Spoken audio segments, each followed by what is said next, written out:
So in this video, we will learn our first economic concept called the scarcity. So the scarcity is not only very important for macroeconomics, but also is very important for the microeconomics as well.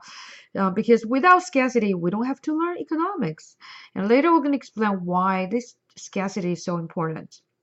And so first of all, let me give you a few scenarios. Think about what you will do.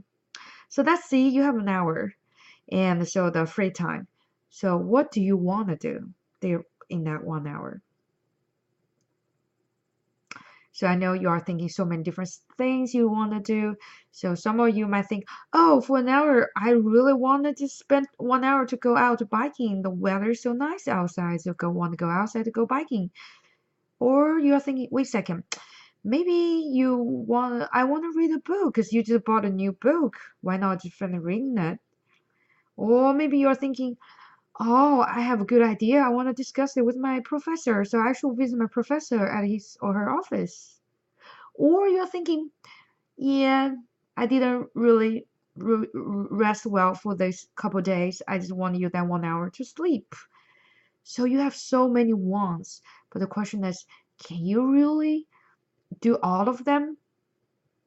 The answer is no. So no. And then what do you feel? Feel troubling, and then you can spend time to make a decision. So which one or which two you really can do within an hour. So also think about another scenario. Let's say after you graduate, you find a good job and your monthly salary is $4,000 after tax. So that's a pretty good, decent pay job for an undergraduate student. And so then the question is, what are you going to do for those $4,000? Yeah, some of you might think, wow, I can use it as my down payment for my new car. I'm dreaming for the Porsche car for years. I will just use it as my down payment. And then you thought, wait a second, I may need to use the money to pay back my student loan. Or you said, oh, wait a second. Or maybe I should put it in the bank, saving it. Or you think I should invest using the money to risk on the stock market because you think the stock market is doing pretty well. Or you're thinking maybe I just using 4,000 to buy beautiful clothes for myself, etc. So you have so many wants. The question is, can you use all $4,000 to fulfill all your wants? The answer is no. Then think about another scenario. So you move into a new apartment. So this apartment have 4 roommates, but your parking lot can only fit in 2 cars. And then each one of you have cars. So what are you gonna do? Yes, you're gonna fighting for the parking lot. So I give you the 3 different scenarios. I'm sure some of you face some of those, or some of you are thinking in the future you might face some of those situation. So how they connected? It seems that they are not totally not connected. So actually they're connected. So no matter you are troubling making decision how you spend your time, spend your money, or fighting on a parking lot. So the number one reason causing those at the time you try to make a decision is because the resources are scared, such as the time is scared. You only have 1 hour. So the money is scared. You only have $4,000 for that month. And also the space is limited. You only have 2 parking lots. How can you fit in 4 cars? So everything is related to the limited resources. So those are some daily life questions you are facing. But if we try to generalize to a country, so what we will find is, although we can change economic outcomes, we cannot have everything we want. Just like every other nation, we have to grapple with the core problem of the scarcity. So now I think you know a little bit, vaguely know what is the definition for scarcity. So let's confirm you understand the definition for scarcity. So the fact that available resources are insufficient to satisfy all desired use thereof.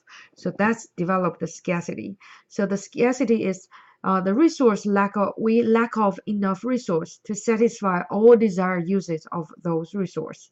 Time, money, space, everything, they are a scarce resource. So if you will realize this resource is not scarce, and you don't need to learn economics.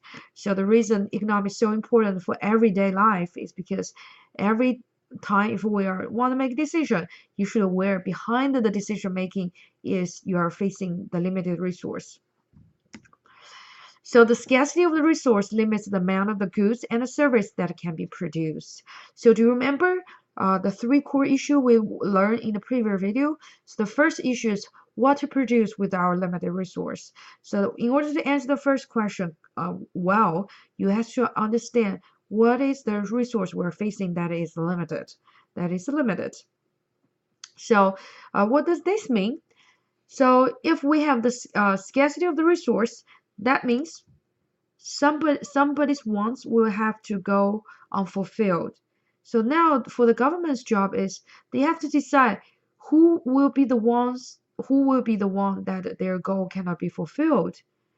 So is that for the poor people, or for the rich people, or for people who are not working hard? Yes, that's really a hard question. So that the reason the government will think about for whom to produce is because the resources are scarce. And also, what does this mean? What does scarcity mean? So the scarcity requires economic choices to be made. So who will decide it? Do you think the government should decide it? Or will let market decide it? And so you can see all the three core question issues we learned from the previous video that every nation has to address.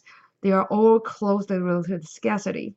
And also for yourself, when you're making decision every day, you are actually should aware that you're actually facing the scarcity, the time, the money.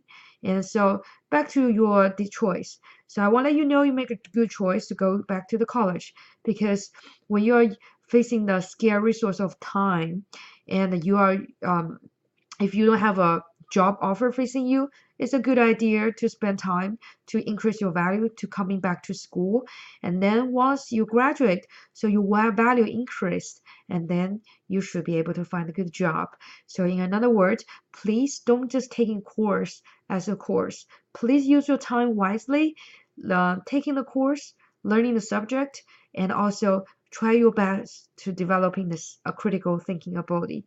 So you sacrifice your time, your money, and you should make every time and money spent worth. And so this is about scarcity. And I hope after watching this video, you have a better understanding about scarcity. And so our next question we will learn is about the factors of the production, the factor of the production.